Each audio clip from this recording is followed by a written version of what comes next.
এটা খুব important fact. অনেক সময় দেখা যায় যে আমরা মানে পর্দার যেহেতু একটা বিধান আছে, তো পর্দার বিধান পালন করতে গিয়ে আমরা দেখা যায় আলট্রা করাবো না, আমরা এই ডাক্তারের কাছে নিব না, হ্যাঁ আমরা নর্মাল করাবো, বাসায় করাবো, হসপিটালে নিব না, কিছু ওভার এগ্রেসিভ থিঙ্কিংস চলে আসে আর কি। পর্দা করব তাহলে মহিলা ডাক্তার দেখাতে হবে, আলট্রা খুঁজে বের করতে হবে কে আলট্রা মহিলা ডক্টর আছে আলট্রা করতে পারে, খুঁজে বের করতে হবে, ক্লিনিক সেভাবে পরিবেশ তৈরি করতে হবে। এই জন্য আমি বলি, মানে আমার একটা স্বপ্ন আছে যে ঢাকা শহরে একটা ভালো ক্লিনিক আর হসপিটাল করা, যেখানে সব কিছু ইসলামিকভাবে চলবে ইনশাআল্লাহ। মানে এটা দরকার আছে। আপনারা যদি আমরা ফেস করেছি তো আমরা বুঝতে পারি দরকার আছে। একটা হসপিটালে যান, দেখবেন পরিবেশ এনভায়রনমেন্ট ইসলামিক না। আপনার স্ত্রীর অ্যানেস্থেশিয়া করছে একজন পুরুষ ডক্টর, সিজার করবে, অ্যানেস্থেশিয়ার প্রয়োজন আছে, একটা পুরুষ ডক্টর এসে অ্যানেস্থেশিয়া পুশ করছে, তখন তো পর্দা যাচ্ছে গা, পর্দা চলে গেল। যদিও বা অনেকে ফতোয়া দিতে পারেন যে এই সব জায়গায় বা এই ধরনের ক্ষেত্রে হয়তো এটা জায়েজ হতেও পারে, অনেকে ফতোয়া টানতে পারেন, কিন্তু এখানে কিন্তু এই সুযোগটা দেওয়ার ফলে কী হয়েছে যে অনেক সময় রোগীরা হ্যারাসমেন্টের শিকারও হয়েছেন, সেক্সুয়াল হ্যারাসমেন্টের শিকারও কিন্তু হয়েছে, এটাও কিন্তু বাস্তব। তো এই জন্য ইসলামিক এনভায়রনমেন্টের দরকার আছে। খুঁজে বের করতে হবে ইসলামিক ডক্টর কে আছেন, যিনি শরীয়ত বোঝেন, মহিলা ডক্টর কারা আছেন, অ্যানেস্থেশিয়া মহিলা কারা আছে, বা আলট্রা করতে পারে মহিলা কারা আছে, খুঁজে বের করে মেডিকেল চেক আপ নিয়মিত করতে হবে। আর নর্মাল ডেলিভারি ইসলামের বিধান ঠিকই, ইসলাম এভাবেই চলেছে, সিজার এসেছে অনেক পরে, এবং এই ব্যাপারে শেষ জামানার হাদিসও আছে, আমি একটা লেকচারে বলেছিলাম। তবে কিছু কিছু ক্ষেত্রে সিজারের প্রয়োজন হতে পারে, ডক্টররা ভালো বুঝতে পারবেন। তবে এখানে দেখা যায় সাইকোলজিক্যালি অনেক সময় ডক্টররা কী করেন, রোগীদের সাথে একটু সাইকোলজিক্যাল টর্চার শুরু করেন আর কি, ভয় দেখানোর একটা প্রবণতা দেখা যায়। পরে আমরা বলি আচ্ছা ঠিক আছে করে ফেলেন। তো এখানে একটা বিজনেস জড়িত আছে, আপনারা খুব ভালো করেই জানেন এখানে একটা বিজনেস জড়িত আছে। আর যখন একটা মায়ের একটা সিজার হয়ে যায়, পরবর্তী বাচ্চাগুলো কিন্তু নর্মাল হওয়া খুব ডিফিকাল্ট, এবং তার সারা জীবন একটা হ্যাসেল তাকে পোহাতে হয়। যাদের হয়েছে তারা জানে। তো আর নর্মাল হলে আপনি যে আমাদের আগে দাদি নানি দেখবেন 11টা বাচ্চা, আমার নানির 11টা বাচ্চা, 12টা বাচ্চা আমার নানির, আর এক নানির আমার 11টা বাচ্চা, সব নর্মাল, কোনো সমস্যা হয়নি। তারা কিন্তু ফ্রেশ খাবার খেতেন, ভালো এনভায়রনমেন্টে থাকতেন, কায়িক পরিশ্রম করতেন, তারা ফিজিক্যালি স্ট্রং ছিলেন।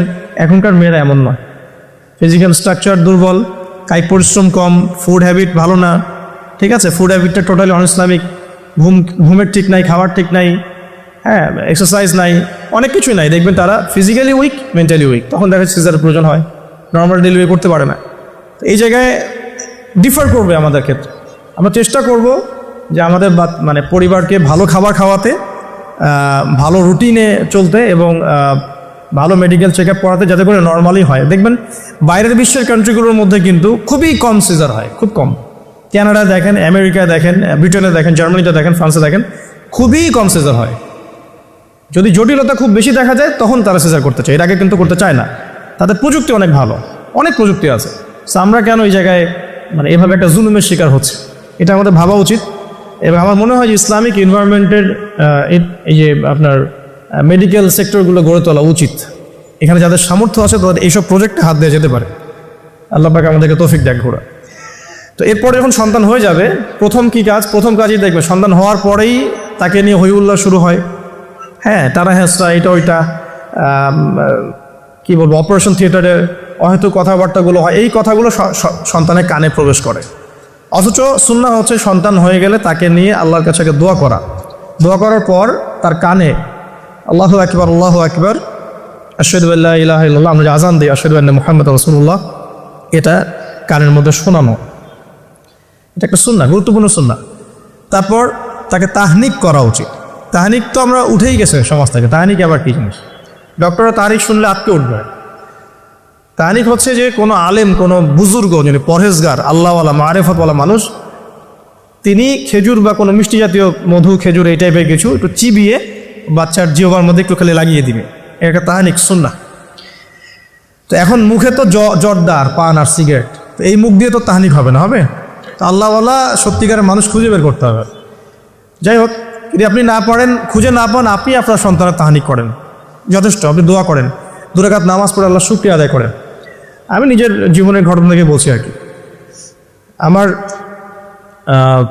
ইন টোটাল 4 সন্তান।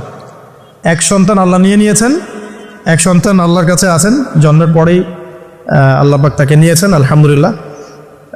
ইনশাআল্লাহ তার সাথে আমাদের জান্নাতে দেখা হবে ইনশাআল্লাহ। আর এখন আমার এক মেয়ে এবং 2 ছেলে। তো প্রত্যেক ছেলে এবং মেয়ের সময় ওয়াইফকে ঢোকানো হয়েছে আমি জায়নামাজেই, যতক্ষণ পর্যন্ত বাচ্চা আমার হাতে আসে না আমি জায়নামাজেই ছিলাম।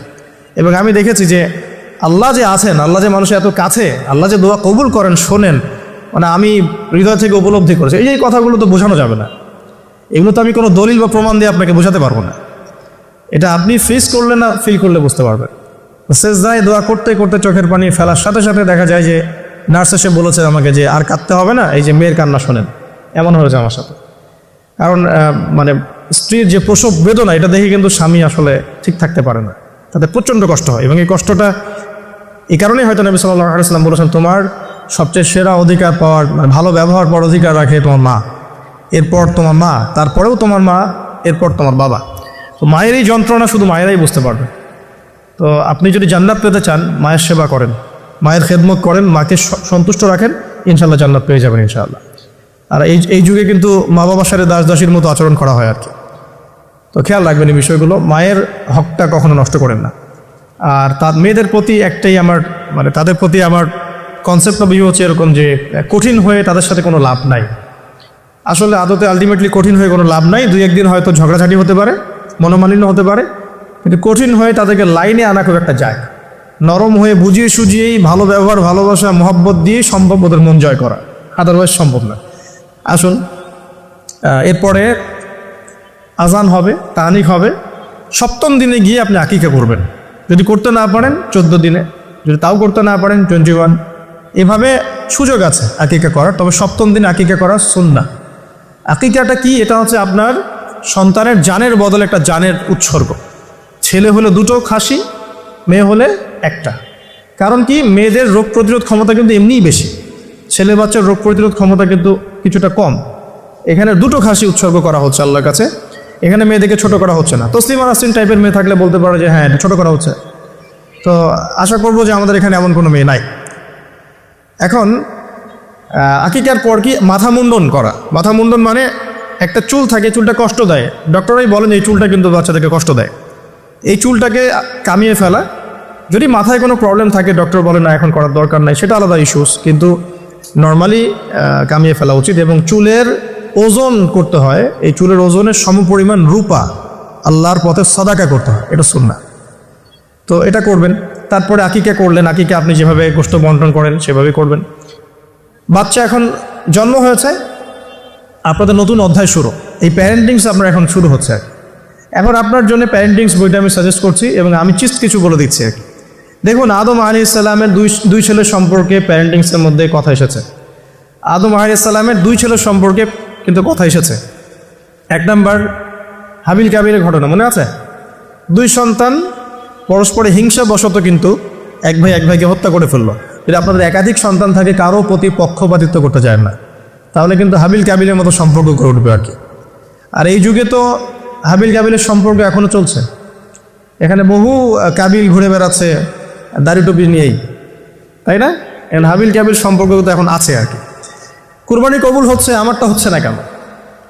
খেদমত হচ্ছে, আমি পারছি না কেন? মানুষ ওখানে ছুটছে, আমার কাছে আসে না কেন? ওই ওয়াজে 2 লাখ লোক হচ্ছে, আমার ওয়াজে হচ্ছে না কেন?